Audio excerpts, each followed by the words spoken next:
If you're wondering how you can charge your iPhone 16, 16 Pro, Pro Max, and the Plus, so in this video I will share with you a few methods on how to charge your iPhone.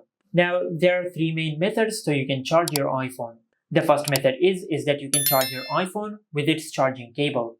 Now, the iPhone 16 series support 20 watt of fast wired charging through the USB Type-C port at the bottom of the iPhone.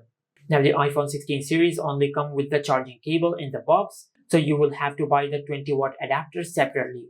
And make sure you use the original charging cable and the original adapter with your iPhone so you do not damage your iPhone.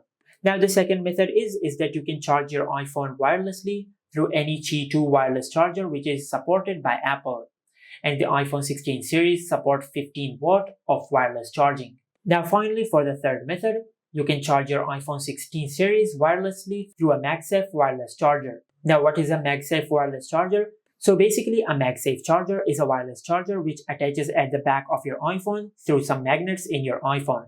And the iPhone 16 series support 25 watt of MagSafe wireless charging with a 30 watt adapter or higher. And this is how you can charge your iPhone 16, 16 Pro, Pro Max, and the Plus. Make sure to like, comment, and subscribe. Thank you for watching.